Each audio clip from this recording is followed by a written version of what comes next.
नमस्कार, मी मयुरी आणि आपण पाहत आहात 7 स्टार न्यूज.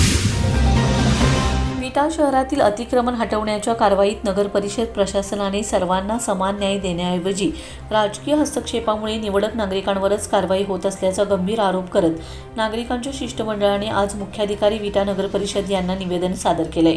निवेदनात म्हटलं आहे की विटा शहरामध्ये नगर परिषदेमार्फत अतिक्रमण हटवण्याची मोहीम सुरू असून शहरातील सर्व प्रकारच्या अतिक्रमणांवर कोणताही भेदभाव न करता समान निकषांवर कारवाई होणे अपेक्षित आहे.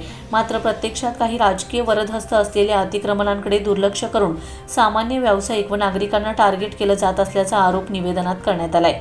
नागरिकांनी प्रशासनाला इशारा देत म्हटलंय की अतिक्रमण हटवण्याची कारवाई सर्वांवर समान पद्धतीने व पारदर्शकपणे करण्यात यावी. कोणत्याही राजकीय दबावाखाली निवडक कारवाई होऊ नये, अन्यथा नागरिकांना लोकशाही मार्गाने तीव्र आंदोलनाचा मार्ग स्वीकारावा लागेल, अशी भूमिका निवेदनातून मांडण्यात आली.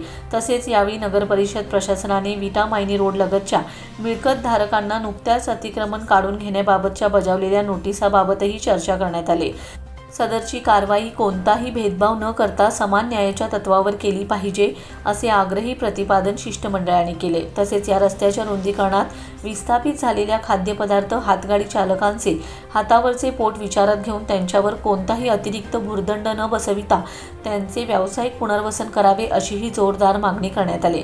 यावेळी माजी उपनगराध्यक्ष किरण तारळेकर, माजी उपनगराध्यक्ष व विद्यमान नगरसेवक अजित गायकवाड, नगरसेवक सुमित गायकवाड, अविनाश चौथे, प्रशांत कांबळे, राहुल हजारे, माधव रोकडे, अमित भोसले, दहावीर शितोळे इत्यादी उपस्थित होते.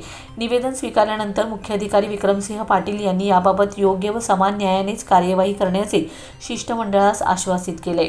अतिक्रमण हटवण्याची कारवाई सर्वांसाठी समान निकषांवर करावी, राजकीय दबावाखाली निवडक कारवाई करू नये, शहरातील सर्व प्रकारच्या अतिक्रमणांवर निपक्ष व पारदर्शक कारवाई करावी, अन्यथा नागरिक लोकशाही मार्गाने आंदोलन छेडतील, असा इशारा निवेदनात देण्यात आलाय.